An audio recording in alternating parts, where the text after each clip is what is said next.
അപ്പോൾ ഓരോ വചനങ്ങളിലും സംസാരിച്ചത് ആരാണ്? ഉറക്കെ പറഞ്ഞ ആരാണ്? ഒരാണ് പറഞ്ഞേ, പരിശുദ്ധാത്മാവാണ്, ഹോളി സ്പിരിറ്റാണ്. സ്വരപ്പെടുത്തി പറഞ്ഞേ ഹല്ലേലൂയ. അതുകൊണ്ടാണ് ഈ വചനങ്ങളെ നമ്മൾ നിസ്സാരമായിട്ട് നിങ്ങൾ എടുക്കരുത്. കാരണം വെച്ചാൽ ഇത് നിങ്ങളുടെ ആത്മാവിനെ ബാധിക്കുന്ന കാര്യങ്ങളാണ്. നിസ്സാരമായിട്ട് എടുക്കരുത്. കാരണം എന്താണ്? ഇത് എന്തിനെ ബാധിക്കും പറഞ്ഞേ? ആത്മാവിനെ ബാധിക്കും, നിത്യജീവിതത്തെ ബാധിക്കുന്നതാണിത്. ആയതിനാൽ ഒരു കാരണവശാലും നമ്മളതിനെ ദുർവ്യാഖ്യാനം ചെയ്യരുത്. സ്ഥിരപ്പെടുത്തി പറഞ്ഞേ ഹല്ലേലൂയ. സാത്താൻ ബൈബിൾ ഉപയോഗിക്കാറുണ്ട്. ബൈബിൾ പഠിക്കുകയാണ്, ദൈവവചനം ഉപയോഗിച്ച് തന്നെയാണ് സാത്താൻ ചില സമയത്ത് മനുഷ്യരെ വഴിതെറ്റിക്കുന്നത്. സ്ഥിരപ്പെടുത്തി പറഞ്ഞേ ഹല്ലേലൂയ. അത് ഏറ്റവും വലിയ ഉദാഹരണമാണ് മത്തായിയുടെ സുവിശേഷം 4-ാം അധ്യായം 1 മുതൽ 11 വരെയുള്ള വചനം നമ്മൾ വായിക്കുമ്പോൾ. അപ്പോൾ ലൂക്ക 4:1 തൊട്ട് അതും 10 വരെയുള്ള വചനങ്ങൾ വായിക്കുമ്പോൾ കാണാൻ പറ്റും, മരുഭൂമിയിൽ വെച്ച് ഈശോ പ്രാർത്ഥിച്ചിട്ട് ഇറങ്ങി വരുമ്പോൾ സാത്താൻ വന്നിട്ട് ഈശോയെ പ്രലോഭിപ്പിക്കുന്ന കാര്യം നമുക്കറിയാം. കല്ലുകളെ അപ്പമാക്കാൻ പറയുന്നുണ്ട്. അപ്പോൾ ഈശോ പറയുന്നു, മനുഷ്യൻ അപ്പം കൊണ്ട് മാത്രമല്ല ദൈവത്തിൻ്റെ അധരങ്ങളിൽ നിന്ന്, ഒക്കെ പറഞ്ഞ്, അധരങ്ങളിൽ നിന്ന് പുറപ്പെടുന്ന വചനം കൊണ്ടാണ് ജീവിക്കുന്നത്. സ്വരമെടുത്ത് പറഞ്ഞ് ഹല്ലേലൂയ. ഉടനെ അടുത്ത നിമിഷം സാത്താൻ എന്താ ചെയ്യുന്നത്? യേശുവിനെ കൂട്ടിക്കൊണ്ട് ഒരു വലിയൊരു മലമുകളിലേക്ക് പോകുന്നുണ്ട്. മത്തായിയുടെ സുവിശേഷം 4:5 മുതൽ 7 വരെയുള്ള വചനം. അനന്തരം പിശാച് അവനെ വിശുദ്ധ നഗരത്തിലേക്ക് കൂട്ടിക്കൊണ്ടുപോയി ദേവാലയത്തിൻ്റെ അഗ്രത്തിൽ കയറ്റി നിർത്തിയിട്ട് പറഞ്ഞു, നീ ദൈവപുത്രനാണെങ്കിൽ താഴേക്ക് ചാടുക, നിന്നെക്കുറിച്ച് അവൻ തൻ്റെ ദൂതന്മാർക്ക് കൽപ്പന നൽകും, നിന്റെ പാദം കല്ലിൽ തട്ടാതിരിക്കാൻ അവർ നിന്നെ കൈകളിൽ താങ്ങിക്കൊള്ളും എന്ന് എഴുതപ്പെട്ടിരിക്കുന്നു. സ്ഥലപ്പെടുത്തി പറഞ്ഞേ ഹല്ലേലൂയ. അതായത് വലിയ അർത്ഥം, ആ വചനത്തിൻ്റെ അർത്ഥം പരിശുദ്ധാത്മാവ് എനിക്ക് പറഞ്ഞു തന്ന ഇങ്ങനെയാണ്. അതായത് നീ ദൈവപുത്രനാണെങ്കിൽ താഴേക്ക് ചാടുക, നിന്നെക്കുറിച്ച് അവൻ തൻ്റെ ദൂതന്മാർക്ക് കൽപ്പന നൽകും, നിന്റെ പാദം കല്ലിൽ തട്ടാതിരിക്കാൻ അവർ നിന്നെ കൈകളിൽ താങ്ങിക്കൊള്ളും. നിന്റെ പാദം കല്ലിൽ തട്ടാതിരിക്കാൻ അവർ നിന്നെ കൈകളിൽ താങ്ങിക്കൊള്ളും. ഇതേത് വചനം? എവിടെയുള്ള വചനം എന്ന് പറയാമോ? പറഞ്ഞേ. സങ്കീർത്തനം സങ്കീർത്തനം 91 എന്നും വായിക്കുന്ന ഒരാളാണ് ആര്? പിശാച്. സ്വരപ്പെടുത്തി പറഞ്ഞേ ഹല്ലേലൂയ. കാണാപ്പാടം അറിയാവുന്ന ആളാണ് സാത്താൻ. സങ്കീർത്തനം 91 കാണാപ്പാടം അറിയാവുന്നവനാണ് പിശാച്. അതുകൊണ്ട് അവൻ സങ്കീർത്തനം 91 ഈശോയോട് പറയുക. Price the Lord. മിക്കവാറും നിങ്ങളെല്ലാവരും തന്നെ ചൊല്ലുന്നതായിരിക്കും സങ്കീർത്തനം 91 എനിക്ക് തോന്നുന്നു. Price the Lord. എവിടെ പോയാലും സങ്കീർത്തനം കർത്താവിൻ്റെ അറിയാം. സ്വരമെടുത്ത് പറഞ്ഞ ഹല്ലേലൂയ. കർത്താവിൻ്റെ സംരക്ഷണം എന്നുള്ള സങ്കീർത്തനം. അപ്പോൾ അതിൽ നിന്റെ പാദം കല്ലിൽ തട്ടാതിരിക്കാൻ ദൈവദൂതന്മാർ നിന്റെ കൈകളിൽ താങ്ങിക്കൊള്ളും. അതുകൊണ്ട് നീ ചാടിക്കും. അതുകൊണ്ട് നീ ദേവാലയത്തിന് മുകളിൽ ചാടിയാലും നിനക്കൊന്നും സംഭവിക്കാൻ പോകുന്നില്ല. നിന്റെ കൈകാലം ഒടിയോ, നീ മരിക്കുകയോ ഒന്നും ചെയ്യില്ല. ധൈര്യമായിട്ട് ചാടിക്കോ. അതാണ് സാത്താൻ്റെ പ്രബോധനം. അതായത് നീ ദൈവകൽപ്പനകൾ ലംഘിച്ചു, നീ പാപം ചെയ്തു, നീ എന്ത് ചെയ്താലും ദൈവം കരുണ്യവാനാ.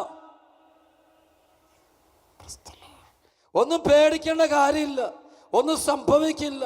നിന്റെ ആത്മാവിനെ ഒന്നും ബാധിക്കില്ലെന്ന്, ഒന്നും ബാധിക്കില്ല. കട്ടെടുത്താലോ, തെറ്റായ വഴി സമ്പാദിച്ചാലോ, കുഞ്ഞുങ്ങളെ കൊന്നാലോ, വയറ്റിൽ കിടക്കുന്ന കുഞ്ഞിനെ അറുത്തു കൊന്നാലോ, അബോർഷൻ നടത്തിയാലോ, പണത്തിന് വേണ്ടി, പേരിന് വേണ്ടി, നിലനിൽപ്പിന് വേണ്ടി ബൈബിൾ വിരുദ്ധമായ വഴിയിലൂടെ പോയാൽ ഒന്നും സംഭവിക്കില്ല. നീ പ്രാർത്ഥിക്കുന്ന ആളല്ലേ, നീ പള്ളിയിൽ പോകുന്ന ആളല്ലേ, നീ കുമ്പസാരിക്കുന്ന ആളല്ലേ, ഒന്നും പേടിക്കേണ്ടെന്നേ. നീ ഒന്നും പേടിക്കേണ്ട കാര്യമില്ല. നിന്റെ പാദം കല്ലിൽ തട്ടാതിരിക്കാൻ ദൈവദൂതന്മാർ നിന്നെ കൈകളിൽ താങ്ങിക്കൊള്ളും. അത് സാത്താൻ്റെ പ്രബോധനമാണ്. ശ്രമത്തിൽ പറഞ്ഞ ഹല്ലേലൂയ. യേശുവേ നന്ദി. ഇന്ന് ലോകത്തിൽ അത് ഒരുപാട് ഇറങ്ങുന്നുണ്ട്. ദൈവമക്കളുടെ തലയിലോട്ട് അത് കയറിയിട്ടുണ്ട്. പ്രിയപ്പെട്ട മക്കളെ, നിങ്ങളിപ്പോൾ പലരും ഓടുന്നത് ഭൗതികമായ സുരക്ഷിതത്വം, ഭൗതികമായ നന്മ, വസ്തുക്കളുടെ നിലനിൽപ്പ്, അതിനെ ലക്ഷ്യമാക്കി ഓട്ടത്തില്ല. സ്വരമെടുത്ത് പറഞ്ഞേ ഹല്ലേലൂയ. അത് മാത്രം. പക്ഷേ നിങ്ങൾ നോക്കണം, ഈ ഭൗതികമായതിൻ്റെ പിന്നാലെ പോകും നിങ്ങളുടെ ആത്മാവ് നഷ്ടപ്പെട്ടു പോകും. അപ്പോൾ ആത്മാവ് നഷ്ടപ്പെടാതെ ഇരിക്കണമെങ്കിൽ നിങ്ങൾ ചെയ്യേണ്ടത്, നിങ്ങൾ ദൈവത്തിന് ഒന്നാം സ്ഥാനം കൊടുക്കണം. സ്വരമെടുത്ത് പറഞ്ഞേ ഹല്ലേലൂയ. ദൈവവചനത്തിന് ഒന്നാം സ്ഥാനം കൊടുക്കും, സുവിശേഷത്തിന് ഒന്നാം സ്ഥാനം കൊടുക്കണം നിങ്ങൾ. യേശുവിനെ നിങ്ങൾ ഏറ്റു പറയണം നിങ്ങൾ. അതുകൊണ്ട് നിങ്ങളത് വളരെ ഗൗരവമായ കാര്യം. അതുകൊണ്ട് സാത്താൻ പറയും കുഴപ്പമില്ല, പാപം ചെയ്താലും കുഴപ്പമൊന്നുമില്ല, അപ്പനെ അമ്മയും ഉപദ്രവിച്ചാലും കുഴപ്പമൊന്നുമില്ല, അപ്പനെ ഒക്കെ ഗൗരവ പാപം തന്നെ, പാപത്തിന് പാപം തന്നെ എന്ന് പറയാൻ പറ്റുള്ളൂ. അതിന് വേറെ വാക്കുകൾ കൊണ്ടൊന്നും നമ്മൾ പറയരുത്. അപ്പോൾ ദൈവകൽപ്പനകൾ, ദൈവിക നിയമങ്ങൾ രഹസ്യമായോ പരസ്യമായോ ലംഘിക്കുമ്പോൾ 4 തരത്തിൽ പരിണിത ഫലങ്ങൾ നമ്മുടെ ജീവിതത്തിൽ ഉണ്ടാകും. ഒന്നാമത്തെ പരിണിത ഫലം, ദൈവബന്ധം മുറിഞ്ഞു പോകുന്നു. ദൈവവുമായിട്ടുള്ള ബന്ധം മുറിഞ്ഞു പോകുന്നു. മറ്റൊരു വാക്കിൽ നമുക്ക് സ്വർഗം നഷ്ടപ്പെടുന്നു, സ്വർഗീയ ജീവിതം നഷ്ടപ്പെടും. മനസ്താപ പ്രകരണത്തിൽ നമ്മൾ പറയാറുണ്ട്, ഞാൻ എൻ്റെ പാപം ചെയ്ത് സ്വർഗത്തെ നഷ്ടപ്പെടുത്തി നരകത്തിന് അർഹനായി തീർന്ന് ഞാൻ ഖേദിക്കുന്നു. പാപി ദൈവസേനയിൽ പ്രാർത്ഥിക്കുന്ന പ്രാർത്ഥനയാണ്. ആ സ്വർഗം നഷ്ടപ്പെടുന്നു ഞാനിപ്പോൾ. അതാണ് ഏറ്റവും വലിയ കാര്യം. സ്ഥലപ്പെടുത്തി പറഞ്ഞ ഹല്ലേലൂയ. ഞാൻ പലപ്പോഴും ഓർമ്മിക്കാറുണ്ട്, നമ്മുടെയൊക്കെ ഇവിടെയൊക്കെ ഇഷ്ടംപോലെ ശവടക്കളും അതൊക്കെ സംഭവങ്ങൾ നടക്കുന്നതാണ്. ഒത്തിരിയേറെ ആളുകൾ മരിച്ചു പോകുന്ന സ്ഥലങ്ങളാണ് ഒക്കെ അറിയാം. അപ്പോൾ ആഴ്ചയിലൊക്കെ ഇഷ്ടംപോലെ ശവടക്കൾ നടക്കുന്ന. പക്ഷെ ഞാൻ ചിലപ്പോഴൊക്കെ ചിന്തിക്കുന്ന കാര്യമുണ്ട്, ഞാൻ വിശുദ്ധരുടെ കല്ലറകളും നമ്മുടെ കല്ലറകളെക്കുറിച്ച് ഒരു താരതമ്യ പഠനം നടത്തുക. സ്വരപ്പെടുത്തി പറഞ്ഞ ഹല്ലേലൂയ. അൽഫോൻസാമയുടെ കല്ലറയിൽ ചെന്ന് കഴിഞ്ഞാൽ നമുക്കറിയാം, അവിടെ 100 കണക്കിന് ആളുകൾ എപ്പോഴും ഉണ്ട്. എനിക്ക് കോടിക്കണക്കിന് ആളുകൾ അവിടെ വന്ന് ആ കല്ലറയിൽ പിടിച്ച് പ്രാർത്ഥിക്കുന്നത് കാണാൻ പറ്റും. അത് വെറുതെ പ്രാർത്ഥിക്കുന്നതല്ല, അത് ഇന്ന് തുടങ്ങിയതല്ല. അൽഫോൻസാമ മരിച്ചു കഴിഞ്ഞ് ഒരാഴ്ച കഴിഞ്ഞപ്പം മുതൽ അവിടുത്തെ കല്ലറയിൽ കുട്ടികൾ, ആ നാട്ടിലുള്ള കൊച്ചു കുട്ടികൾ പോയിട്ട് തിരികത്തിച്ച് പ്രാർത്ഥിക്കുമായിരുന്നു പറയുന്നത്. അന്ന് വിശുദ്ധിയെന്നോ ആരും പറഞ്ഞിട്ടില്ല. അപ്പോൾ ഈ ആളുകൾ പോയിട്ട് തിരികത്തിച്ച് പ്രാർത്ഥിക്കും. അവർ വെറുതെ സാധാരണ കല്ലറയിൽ പോയിന്ന് പ്രാർത്ഥിക്കുന്നതും അല്ലാണ്ട് അതിന് വലിയ പ്രത്യേകിച്ചൊന്നും തന്നെ ചെയ്തിട്ടില്ല, യാതൊരു ബാഹ്യമായതൊന്നും. എല്ലാ കല്ലറയും പോലെ, പക്ഷേ ഈ കല്ലറയെങ്കിൽ പോയിട്ട് ആളുകൾ പ്രാർത്ഥിക്കും. ഞാനെന്ന് പറയും, അങ്ങനെ പ്രാർത്ഥിപ്പിക്കാനായിട്ട് ആളുകൾക്ക് പ്രേരണ കൊടുത്തത് അത് പരിശുദ്ധാത്മാവാണ്. സർവണത്തിൽ പറഞ്ഞ ഹല്ലേലൂയ. അപ്പോൾ ആ കല്ലറയിൽ പോയിട്ട് തിരികത്തിച്ച് പ്രാർത്ഥിച്ചുകൊണ്ടിരിക്കുമ്പോൾ ചില നിയോഗങ്ങൾ വെക്കുമ്പോൾ അതേപടി അത്ഭുതം നടക്കുകയാണ്, സൗഖ്യങ്ങൾ സംഭവിക്കുക. അതെല്ലാം ദൈവം ആ ആളുടെ അല്ലെങ്കിൽ അൽഫോൻസാമയുടെ ജീവിതം മഹത്വമുള്ള അല്ലെങ്കിൽ വചനാധിഷ്ഠിത ജീവിതമായിരുന്നു, സുവിശേഷ അധിഷ്ഠിതമായ ജീവിതമായിരുന്നുവെന്ന് ദൈവം സാക്ഷ്യപ്പെടുത്തുന്നതാണ് കല്ലറകളിൽ നടക്കുന്ന അത്ഭുതങ്ങളും അടയാളങ്ങളും രോഗശാന്തികളും. അതോടൊപ്പം തന്നെ ഈ അൽഫോൻസാമ സ്വർഗത്തിൽ പിതാവായ ദൈവത്തിൻ്റെ അടുത്ത്, പുത്രൻ തമ്പുരാൻ്റെ അടുത്ത്, പരിശുദ്ധാത്മാവിൻ്റെ അടുത്ത്, പരിശുദ്ധ അമ്മയുടെ അടുക്കൽ ഉണ്ട്, അവിടെ ഉണ്ട്. അതായത് ഈ വിശുദ്ധര് അവിടെ ഇരുന്നു കൊണ്ട് ദൈവത്തോട് നമുക്ക് വേണ്ടി പ്രാർത്ഥിക്കുന്നു എന്നാണ് നമ്മുടെ വിശ്വാസം.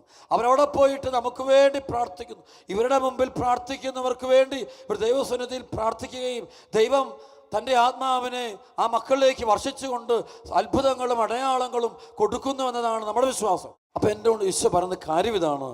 അപ്പോൾ അങ്ങനെ അൽഫോൻസാമയോട് അപ്പോൾ എല്ലാവർക്കും അങ്ങോട്ട് പോകാൻ തുടങ്ങി. ആളുകൾ പോകുന്നു, വെറുതെ പോകുന്നല്ല. അവിടെ ചെല്ലുമ്പോൾ അവരുടെ പ്രാർത്ഥന ദൈവം കേൾക്കുന്ന അനുഭവം ഉണ്ടായി. അവിടെ ചെല്ലുമ്പോൾ അത്ഭുതങ്ങൾ ഉണ്ടാകുന്നു, അനുഗ്രഹങ്ങൾ കിട്ടുന്നു. ഒത്തിരി വേദനയുടെയും ദുഃഖങ്ങളുടെ നടുവിൽ പോകുമ്പോൾ അവിടെ പെട്ടെന്ന് ഉത്തരം കിട്ടുന്നു, എന്തോ ഒരു മാറ്റം വരുന്നു. അൽഫോൻസാമയുടെ ഇപ്പോൾ കുടുംബാളൂരൊക്കെ ചെല്ലുമ്പോൾ കാണാൻ പറ്റും. അവിടെ വീടുകൾ അവിടെ എഴുതി വെച്ചിരിക്കുന്ന ഒരു സംഭവം ഞാൻ പലപ്പോഴും കണ്ടിട്ടുണ്ട്. അതായത് ആളുകൾ പറയും, ഞങ്ങൾക്ക് ഇവിടെ വന്നിട്ട് പോകുമ്പോൾ അറിയാതെ തന്നെ വിശുദ്ധയാകാനുള്ള ആഗ്രഹമുണ്ടാകുന്നു, എന്തോ മനസ്സിന് വലിയൊരു മാറ്റമുണ്ടെന്നു, കുമ്പസാരിക്കാൻ തോന്നുന്നു, പശ്ചാത്തപിക്കാൻ തോന്നുന്നു, മാനസാന്തരപ്പെടാനുള്ള ആത്മാവിൻ്റെ പ്രേരണ കിട്ടുന്നു. ഈ സ്ഥലത്ത് പോയിട്ട് വരുമ്പോൾ അങ്ങനെ ചേഞ്ചസ് ഞങ്ങൾ സംഭവിക്കുന്നു. Price the Lord. ശ്രമത്തിൽ പറഞ്ഞ ഹല്ലേലൂയ. എന്താണ് ഇതിൻ്റെ കാരണം? എന്താണ് അതിൻ്റെ കാരണം? അപ്പോൾ അവരെല്ലാം ദൈവത്തിൻ്റെ ആത്മാവായി അല്ലെങ്കിൽ ദൈവാത്മാവുമായിട്ട് ദൈവമായിട്ട് ചേർന്നിരിക്കുക. ഞാൻ പറഞ്ഞു വന്നത് തിരിച്ചു വരിക, അനേക കല്ലറകൾ നമുക്ക് ചുറ്റുമുണ്ട്. Praise the lord. ഈ കല്ലറകളിൽ പോയിട്ട് നാട്ടിലുള്ള ആരെങ്കിലും പ്രാർത്ഥിക്കാറുണ്ടോ? Price the Lord. നമ്മുടെ കുടുംബക്കാരോ ഇടവക്കാർ ഓരോ ദിവസം കഴിഞ്ഞിട്ട് അവരുടെ വീട്ടുകാരുടെ വേണമെങ്കിൽ കല്ലറയിൽ പോയിട്ട് പ്രാർത്ഥിച്ചിട്ട് അവർ പോലും പ്രാർത്ഥന നിർത്തി. വർഷത്തിലൊന്നാക്കി ഇടയ്ക്കിടയ്ക്കൊക്കെ വല്ലപ്പോഴും പ്രാർത്ഥിക്കും, പ്രാർത്ഥിച്ചിട്ട് പോവുകയും സ്ഥിരമായിട്ടൊരു പ്രാർത്ഥനയൊന്നും കാണാറില്ല. അവിടെ പോയി പ്രാർത്ഥിച്ചിട്ട് പോകുന്നു, വളരെ ചുരുക്കം. അതുപോലെ ആളുകൾ, സഭാമക്കൾ, വൈദികർ, മെത്രന്മാർ, അച്ഛന്മാർ, അല്ലെങ്കിൽ ദൈവജനം പോയിട്ട് നിങ്ങളുടെ അപ്പൻ്റെ, നിങ്ങളുടെ അമ്മയുടെ, നിങ്ങളുടെ ഭർത്താവിൻ്റെ കല്ലറയെങ്കിൽ, അല്ലെങ്കിൽ ഭാര്യയുടെ, അല്ലെങ്കിൽ മകൻ്റെ, മകളുടെ കല്ലറയെങ്കിൽ പോയിട്ട് അവർ പോയി തിരികെ തിരിച്ച് മുട്ടുമേ നിന്നുകൊണ്ട് എനിക്ക് വേണ്ടി ദൈവത്തോട് പ്രാർത്ഥിക്കണമേ എന്ന് പ്രാർത്ഥിക്കുന്നുണ്ടോ?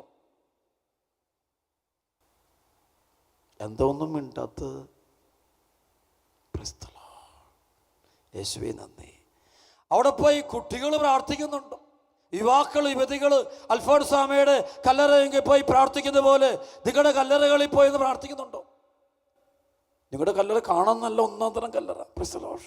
നല്ല സ്ലാബ്, നല്ല ലിറിക്സ്, അതിൻ്റെ പേരും എല്ലാം എഴുതി വെച്ചിരിക്കുന്നത് കണ്ടു കഴിഞ്ഞാൽ ഒരു ആള് വലിയ ആളാന്ന് തോന്നും. അൽഫോൻസാമയെ വിശുദ്ധിയാക്കാൻ വേണ്ടി ആരും പണം മുടക്കിയിട്ടില്ല, പ്രൈസ് ദി ലോർഡ്. അതാരും അതിൻ്റെ പുറകെ പോയിട്ട് റെക്കമെൻഡേഷൻ നടത്തിയിട്ടില്ല, തന്നെ ആയതാണെന്നാണ് പറഞ്ഞു. തനിച്ച്, അതൊരു പ്രത്യേക, എല്ലാവരും കൂടി അത് ദൈവജനത്തിൻ്റെ അനുഭവമായിരുന്നു. ദൈവജനത്തിൻ്റെ അനുഭവം. ആ കല്ലറയിൽ പോകുമ്പോൾ, പ്രാർത്ഥിക്കുമ്പോൾ ദൈവജനത്തിന് ദൈവവുമായിട്ട് അടുക്കാനായിട്ട് പറ്റുന്നു. അൽഫോൻസാമയുടെ കല്ലറയിൽ പോയിട്ട് പ്രാർത്ഥിക്കുമ്പോൾ, ഇപ്പം ഞാൻ പോയി പ്രാർത്ഥിച്ചു നിരവധി പ്രാവശ്യം, അവിടെ പോയി പ്രാർത്ഥിക്കുമ്പോൾ, അവിടെ പോയി മുട്ടുകുത്തുമ്പോൾ ഈ അൽഫോൻസാമയിലൂടെ ദൈവത്തോട്, ത്രിയേക ദൈവത്തോട് കൂടുതൽ അടുക്കാനായിട്ട് പറ്റുന്നു. അപ്പം ആ ഒരു അനുഭവം നിങ്ങളുടെ പ്രിയപ്പെട്ടവരുടെ കല്ലറയിൽ പോയിട്ട് മുട്ടുകുത്തി പ്രാർത്ഥിക്കുമ്പോൾ അങ്ങനെ അനുഭവം ഉണ്ടാകാറുണ്ടോ?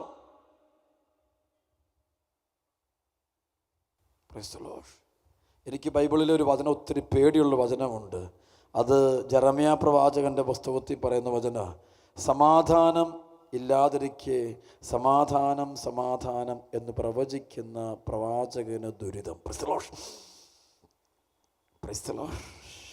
സമാധാനമില്ലാതിരിക്കെ സമാധാനം സമാധാനം എന്ന് പ്രവചിക്കുന്ന ഒരു വചനം കയറിയാണ് ജെറമ്യാ 6:14 വചനം. അവർ അശ്രദ്ധമായിട്ടാണ് എൻ്റെ ജനത്തിൻ്റെ മുറിവുകൾ വെച്ച് കെട്ടുന്നത്. സമാധാനമില്ലാതിരിക്കെ സമാധാനം സമാധാനം എന്ന് അവർ പറയുന്നു. സ്വരപ്പെടുത്തി പറഞ്ഞേ ഹല്ലേലൂയ. വീണ്ടും പറയുന്നുണ്ട്, ജെറമ്യാ 8:10-11 വചനമുണ്ട്. അവിടെയും പറയുന്നു, അശ്രദ്ധമായിട്ടാണ് എൻ്റെ ജനത്തിൻ്റെ മുറിവുകൾ അവർ വെച്ച് കെട്ടുന്നത്. സമാധാനമില്ലാതിരിക്കെ സമാധാനം സമാധാനം എന്നവർ പറയുന്നു, പ്രവചിക്കുന്നു. അതായത് അച്ഛൻ പറഞ്ഞു വന്നതല്ല. നമ്മൾ പലപ്പോഴും പറയും, അവിടെ ആള്, എൻ്റെ അപ്പൻ വിശുദ്ധനാ, എൻ്റെ അമ്മ വിശുദ്ധയാ. നമ്മളല്ല പറയേണ്ടത്, ദൈവമാണ് പറയേണ്ടത്, സഭയാ പറയേണ്ടത്. സഭാമക്കളുടെ അനുഭവം ഉണ്ടാവണം. അപ്പം അതിൻ്റെ കാരണം എന്താ? അപ്പം അങ്ങനെ ഒരു കല്ലറയായിട്ട് മാറുന്നില്ല. ശരിക്കും അതല്ല വേണ്ടത്. നമ്മൾ എന്തെല്ലാം പറഞ്ഞാലും നമ്മൾ ദൈവത്തിന് ഇഷ്ടപ്പെട്ട ഒരു ജീവിതമാണ്, ദൈവഹിതത്തിനനുസരിച്ച ഒരു ജീവിതമാണ് നയിക്കുന്നതെങ്കിൽ തീർച്ചയായിട്ടും നമ്മുടെ കല്ലറകൾക്ക് ആ ഒരു അഭിഷേകം ഉണ്ടാകുകയല്ലേ. ഇറക്കുന്നുണ്ട് വിശുദ്ധ അമ്മത്രസ്യ, സഭയിലെ വലിയ വിശുദ്ധരിലൊന്നാണ് വിശുദ്ധ അമ്മത്രസ്യ. അമ്മത്രസ്യയ്ക്ക് സ്വർഗീയ ദർശനങ്ങൾ കിട്ടുമായിരുന്നു. ആ സ്വർഗീയ ദർശനങ്ങൾ വെച്ച് കഴിഞ്ഞാൽ സ്വർഗത്തെക്കുറിച്ചും അല്ലെങ്കിൽ നരകത്തെക്കുറിച്ചും ശുദ്ധീകരണ സ്ഥലത്തെക്കുറിച്ചും ദർശനങ്ങൾ കിട്ടുമായിരുന്നുവെന്ന് പറയാറുണ്ട്. അത് സഭ ഔദ്യോഗികമായിട്ട് പോലും അമ്മത്രസ്യയുടെ വെളിപാടുകളെ, ദർശനങ്ങൾ സ്വീകരിക്കുകയാണ്. ഇപ്പോൾ വിശുദ്ധ ഫൗസ്തീനയുടെയും വെളിപാടുകളെ, സന്ദർശനങ്ങളെ സഭ വളരെ ഗൗരവമായിട്ട് സ്വീകരിക്കുന്ന സംഭവമാണ്. അപ്പോൾ ഈ പ്രത്യേകിച്ച് ഇവർ രണ്ടുപേരും, വിശുദ്ധ ഫൗസ്തീന്, വിശുദ്ധ അമ്മത്രസ്യ, ഇവരുടെ വെളിപാടുകൾ പറയുന്നത്, ഇവർ നരകം ഇവർക്ക് കാണിച്ചിട്ടുണ്ട്.